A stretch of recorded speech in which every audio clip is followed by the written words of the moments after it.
If you want a taste of everything that you normally associate with an exorbitantly priced smartphone, then the Poco F3 is an absolute steal and one of the best budget phones, period. But let's find out why. Thanks for watching 9to5 Google here on YouTube. Remember to thumbs up, hit subscribe, and then tap the bell icon to be among the first to watch our upcoming videos. I think it would be criminal to dismiss this true follow-up to the cult classic and 2018 budget segment disruptor Poco F1. I genuinely think this might be the very best budget phone available today. Heck, it could be the outright best bang for your budget smartphone for 2021. Realistically, the very definition of premium has shifted so much in recent years that it is hard to often decipher what it really means any longer.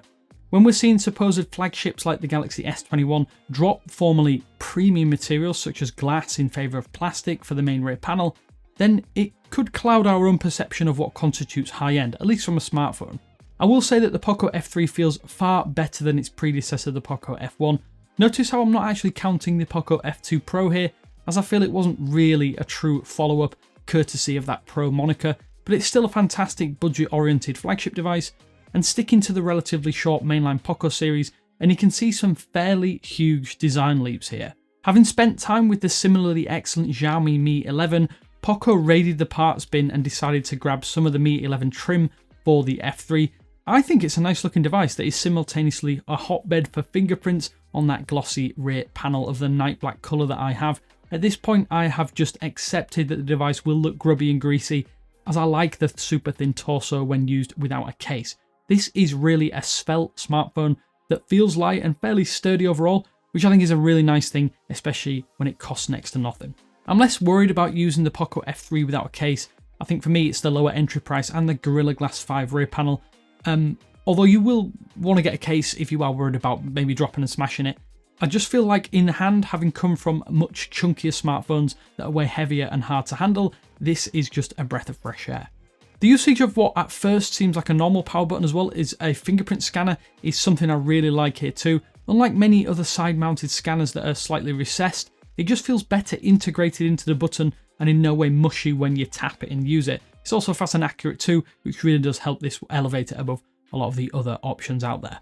The display is one area I can't really fault the Poco F3. This is a sub $400 smartphone with what is a very good 6.67 inch AMOLED panel. Plus it has the added bonus of 120Hz refresh rate, although it is capped at Full HD+.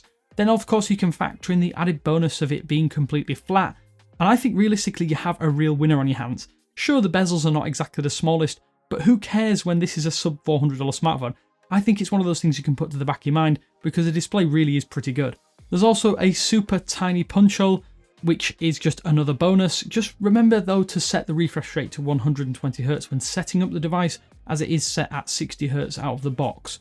Also, the pre-applied screen protector has already proved useful for me, as I've managed to prevent some serious gashes on the display even after just a week or so of daily usage. So it might be worthwhile having a look for a backup screen protector if you are running this device caseless. Unlike the original Poco F1 though, the F3 doesn't come with the highest end internals available on the market today. Instead, the Snapdragon 888 is ditched in favour of the brand new and still very capable Snapdragon 870 chipset. As some of you out there probably already know, this is an overclocked Snapdragon 865 Plus, itself an overclocked 865. Effectively, this means that performance levels are just a few steps below the latest 888 chipset, but a step also above the 865 Plus. You're getting what is effectively the second fastest Qualcomm chip currently available, which can handle just about anything you can throw at it without breaking a sweat.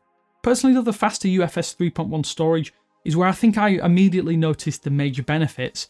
Often when you get an affordable smartphone, they just forego fast storage in favour of the highest end chip. The Poco F3 hits a nice middle ground, so you get a little bit of both and you're not really missing out on too much performance levels from this phone. My only problems with the Poco F3 appear to be software related rather than hardware performance related. Some menus can hang here and there, while some animations can be suddenly cut short. It does leave a bad taste in what is an otherwise good everyday performance feeling. MIUI 12 is still a little bit buggy, and I think it needs a lot of polishing to really leave me confident enough to use it daily.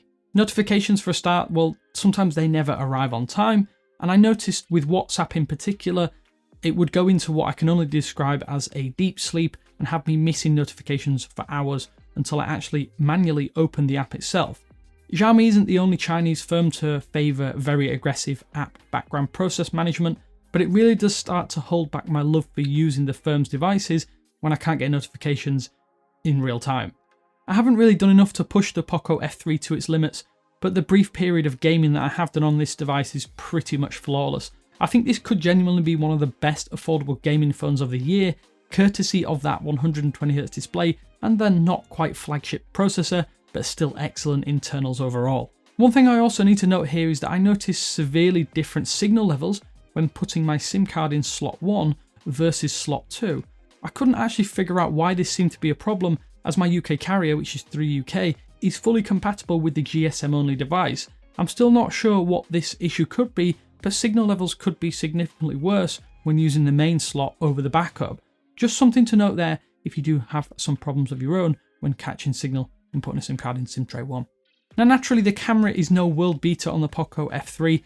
That said, I've managed to take some solid stills with this device in good lighting. The 48 megapixel main sensor won't win any awards, but you've got a good array of options right at your fingertips. It's only really when you punch in where you'll start to see things start to fall away compared to the competition.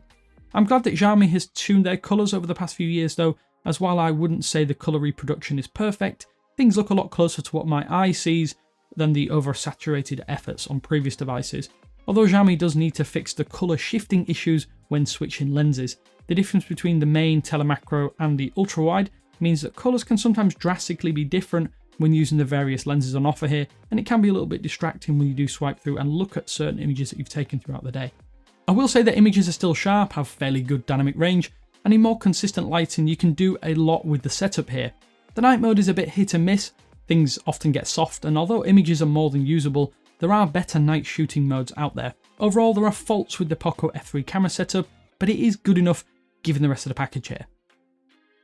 I wouldn't quite call the battery exceptional, but boy does the Poco F3 last a long time, at least for me.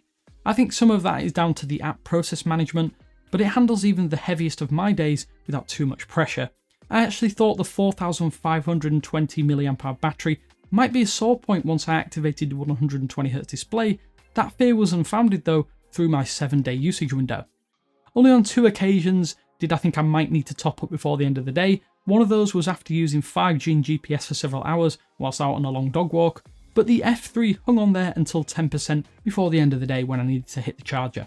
The 33 watt fast charging could be a little faster in 2021, although personally I still would have taken this speed or slower wired speeds if Xiaomi could have added Qi wireless charging, which is an omission here.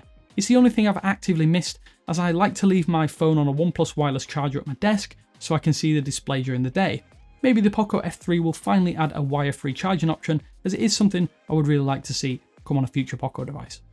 Just wrapping up a few tidbits before we end, I think the haptics are genuinely excellent, and just a tiny bit below the similarly excellent Xiaomi Mi 11's vibration-based feedback here. You owe it to yourself to have these activated because it does feel really good considering this is an affordable smartphone. And also having true stereo speakers is awesome, but I found the maximum volume wasn't quite as high as I would have liked. Things sound a bit tinny, but overall they are fairly good if you don't like to blast things out at high volume levels. The Poco F3 does come pre-installed with a little bit of bloat from the likes of Amazon, LinkedIn, Facebook and PUBG Mobile, plus likely some other regional variations. It's still jarring, but all of these can be uninstalled, and the bonus here is that it likely helps keep that entry price down, which is an even bigger bonus in the long term.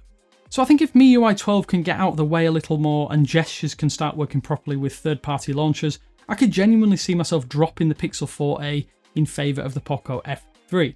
That's probably the biggest compliment I can give this device. It's strong in just about every single area in a similar manner to that of the original Poco F1. The screen is naturally a high point, and it really winds off or rounds off what is just a very, very good affordable smartphone.